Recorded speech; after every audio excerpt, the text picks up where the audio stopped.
ఈ ఇందిరమ్మ ప్రభుత్వంలో కోటి మహిళల్ని కోటీశ్వరులను చేయాలి అనే చిత్తశుద్ధితో ఇందిరా మహిళా శక్తి మిషన్ కింద 2025 పాలసీని మహిళల కోసం కేబినెట్ లో ఆమోదించడం జరిగింది. ఈ మహిళలు ఎవరైతే ఉన్నారో ఈ ఇందిరమ్మ ప్రభుత్వంలో గతంలో కాంగ్రెస్ ప్రభుత్వము ఇందిరమ్మ ప్రభుత్వం ఉన్నప్పుడు మహిళలకి ఏ రకమైన భద్రత కల్పించి వారి అభివృద్ధిలో వారు ఆర్థికంగా మరింత అభివృద్ధి చెందటం కోసం ఏ రకమైన సహకారాలు ఇచ్చిందో అదే పద్ధతిలో మళ్ళీ ఇందిరమ్మ రాజ్యంలో ఈ 2025 సంబంధించి ఈ కొత్త పాలసీని కూడా ఇంతకు ముందు అడాప్ట్ చేయడం జరిగింది. గతంలో గ్రామీణ ప్రాంతంలో ఉండే వాటిని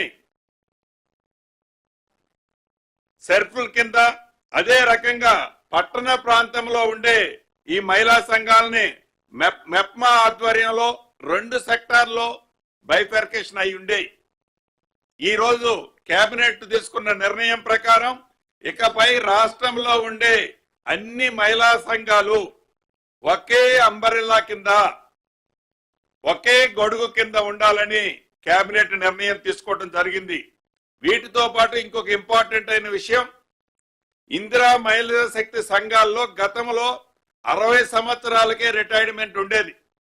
దాన్ని 60 సంవత్సరాలు దాటిన వాళ్ళు అనేక గ్రామాల్లో అనేక పట్టణాల్లో ఇబ్బంది పడుతున్నది గమనించి ఈ ప్రభుత్వం 65 సంవత్సరాలకి దాన్ని పొడిగించడం జరిగింది. 60 సంవత్సరాలు ఇంతకు ముందు నెంబర్లుగా ఉండే దాన్ని ఈ ప్రభుత్వం ఈ రోజు కేబినెట్ లో 65 సంవత్సరాలకి పెంచడం జరిగింది. అదే రకంగా గతంలో 18 ఏళ్లు వయసు వచ్చిన తర్వాతనే సభ్యులుగా ఉండేవాళ్ళు, ఇప్పుడు దాన్ని 15 ఏళ్లకి కుదించడం జరిగింది.